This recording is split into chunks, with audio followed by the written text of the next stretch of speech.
Want to sharpen your game? Join the DFM Coaching Patreon for exclusive technique breakdowns and mindset training. Now, let's get started. Welcome to Tapped In. My name is David Figueroa-Martinez of DFM Coaching, and today we're going to be discussing how to actually use social media in the best way possible.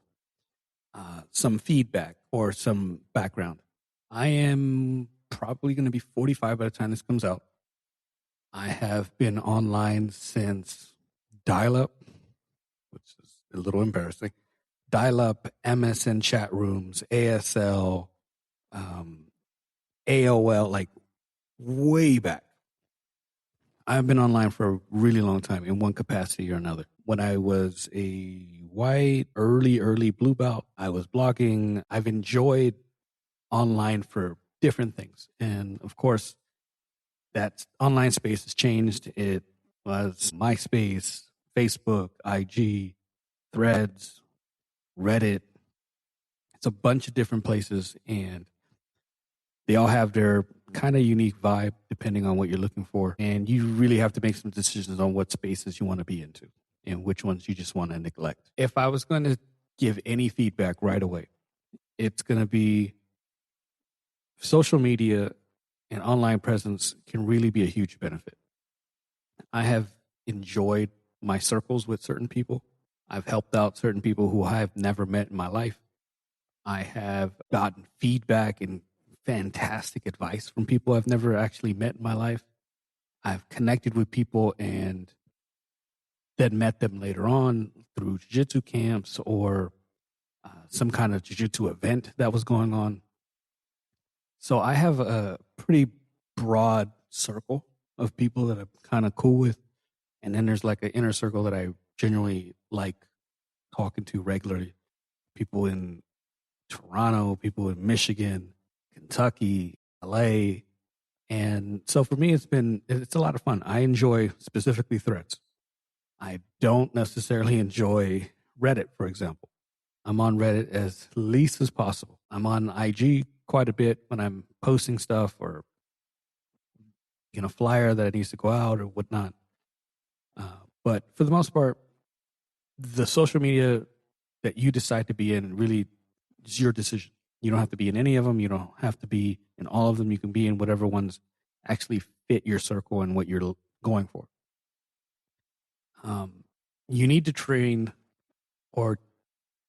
the algorithm to be what exactly you want it to be. If you have a habit of diving into things that are a little bit more toxic, that's what you're going to see. If you're someone who loves food, that's what you're going to see. If you're someone who's into jiu-jitsu a lot, that's what you're going to see. If you're into politics, that's what you're going to see. You are in full control over the algorithm when it comes to your feed. They want you to stay there. They want you to enjoy the time or connect more. So if you get triggered and what triggers you is anger, then that's kind of what you're going to see on social media. If you're someone that's there for like jiu-jitsu technique and building and having conversations with people about MMA and basketball, football, or whatever it might be, and they're healthy, that's what you're actually going to see too. I go through weird phases where my algorithm changes, where it's all jiu-jitsu, then it's someone will sends me something about cats, and then it turns all into cats, and someone sends me something about introverts, and I'm a massive introvert, and I start getting a bunch of those.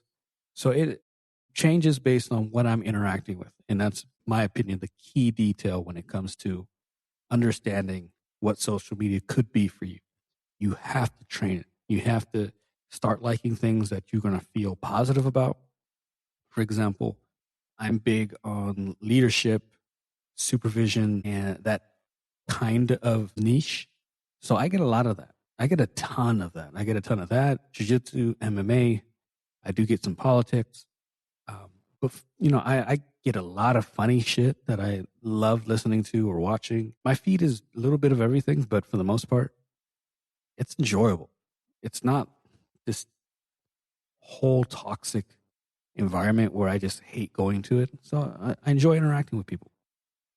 So you're going to have to train it, to understand what you're liking, what you're responding to, what you're sharing, so that it starts giving you that feedback that you actually enjoy. Do not get sucked into echo chambers and other weird shit. I regularly unfollow people that are rude. Every once, like recently, I got a guy who just decided to respond to something that he really had no interest in. I was talking about black belts and jiu-jitsu, and he just decided to come on there and shit all over jiu-jitsu. Like, why are you here? What is the point? So when I respond to things, I'm usually pretty respectful. I don't like going past a certain line. I generally do not name call at all. I really want to keep a certain environment in what I'm doing. And I am quick to block, hide comments. It's my feed. I get to do with it what I want to do. So those people who come in and they just want to shit on jiu-jitsu or shit on belt system or whatever, or have really aggressive views about certain aspects of jiu-jitsu, I don't need it. I don't want it. So I consistently just mute and block. Have no problem doing so. Start building a little community within that space that you're in. You're going to start having interactions with similar people that you like, similar people who have views like yours, that want to see you grow and you want to see them grow. Anytime I see a post of someone who got a stripe or a new belt, or they won a medal, or they competed and maybe didn't go the way they wanted, I like and comment. And I comment and I don't even know these people sometimes. Congratulations. Love to hear that you're doing well. Love to hear that you started jiu-jitsu. Because in essence, we're representatives of that community. And we want those people to have a circle like the one you have. So I go out of my way to speak to those people. I go out of my way to have discussions with people that I know regularly, that I see post regularly. It's fun for me. It's a little community outside of quote unquote real life, and it's enjoyable. I get so much feedback. The other day a couple weeks ago actually, I was having issues with Octopus guard. And I just put a post and I said, anyone who's playing Octopus guard, I have a few questions. I'm having these issues. How do I work around this? And I got like 3 or 4 different responses from people. So you should be doing this, or you're forcing it. Don't force it because this will happen. And they gave me fantastic feedback. Next time I was on the mats, I was putting into practice and I was getting past the hurdles that I was having. And that was because of that online presence. I don't always have necessarily people that I can go to. Octopus guard is a really niche response or a guard or a technique. I don't have a lot of people that play that right now. So that gave me an out and an avenue to ask questions and to get feedback and be like, hey, so what if this happens? They'll give you feedback.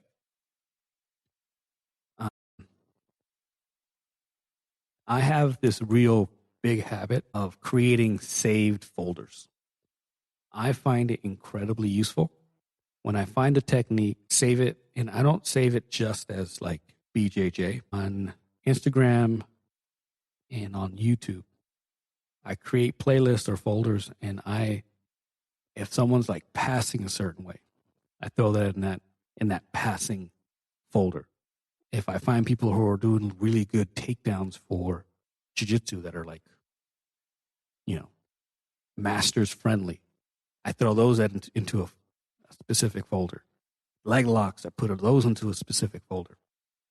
And it allows me to catalog these techniques that I'm interested in, so that when I come back, I could find them a lot quicker. Every once in a while, a student will ask me about something, and I'd be like, yeah, I'm having issues with this pass and this and that. And I remember, I just saw something recently. I saved it, and I can send it to them. This has become so useful, specifically when I'm trying to learn like a specific type of game. I was learning Octopus guard, like I mentioned. I created an Octopus playlist, and I was adding things that I thought were from people who are really good setups and really good maybe series of videos. I was throwing them into there. So then before class, I was studying them. I was putting together. I didn't make any notes necessarily because I felt comfortable enough to watch the short clips and then make decisions on how I want to approach that during training. So then I got into it, and I find that it's sometimes more useful than buying an instructional. Instructions are great. They can be expensive. And sometimes because the instructional, the way they're laid out, they're friendly. You get a Danaher one, you're going to have to wade through quite a bit. But because it's YouTube and sometimes they're YouTube shorts, I got this plethora of techniques inside specific folders where I'm not spending 20 minutes. I can get to the meat and potatoes and understand the basic concepts of things within 3, 4, 5 minutes. So there's easily digestible when I go just before class, or I'm getting ready to leave home, or I just got to the parking lot and I have a minute to look at some things. I find it super useful. It forces me to kind of take note of what I'm doing, because it's not one of the downfalls of social media is that you get bombarded with so much shit. This I can actually organize in a certain way, so it's beneficial for me when I want to review it. I don't throw everything in there. I'm pretty selective of what I'm doing. If I think it'll benefit one of my students and I can think about them specifically, or if it's maybe a series of techniques that I want to start teaching in the relatively near future, I make a little folder. If, like, I have a folder specifically for constraint-led games. I love those. I try to make my own, but sometimes the other instructors just have it locked because they do it all the time. So then I start throwing those in there. So when I get around to next month, we're going to be playing a lot of games. I can go review those and put those together in a way that's more beneficial for the class that I'm teaching and the dynamics of who I'm teaching, and then understand it better. So I find it incredibly useful. I do not throw everything into these folders.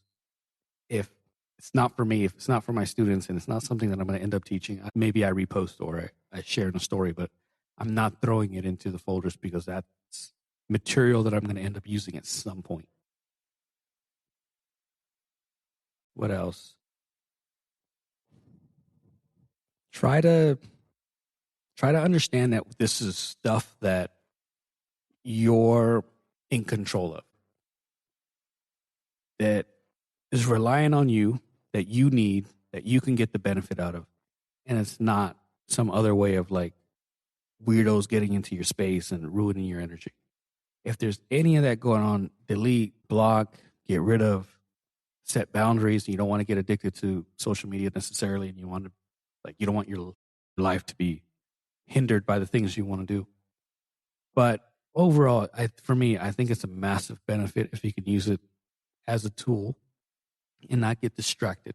So often students get distracted by, I'm working on this specific technique, but I saw this other technique on my reel and I want to start doing that. And then I drop what I was working on and I start playing with that.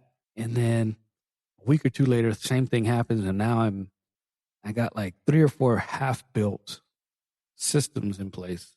They don't really lead it anywhere and don't really benefit me. Don't get distracted. That's one of the biggest issues with social media right now. You just get distracted with everything and you want to do everything, but you just do not have the viable time to do that. You just don't. I don't have time to learn everything. So I prioritize the things that I feel are going to be most beneficial to me, the game that I play, most beneficial to the students because maybe they're playing something that I don't normally teach, or they're showing an interest in something that I should develop. And I spend time doing that. But I do my best not to get completely distracted. And it's as great as a tool as it is, that can happen pretty often and pretty quickly. So create your little circles, create your support systems online, create these communities where you can ask questions, you can get feedback, you're able to, when maybe you're going through something or, hey, I'm not feeling quite myself, I'm having the blue belt blues, has anyone else gone through this? And that can assist, that can help. Sometimes you don't want to share everything you're thinking or feeling within your actual gym.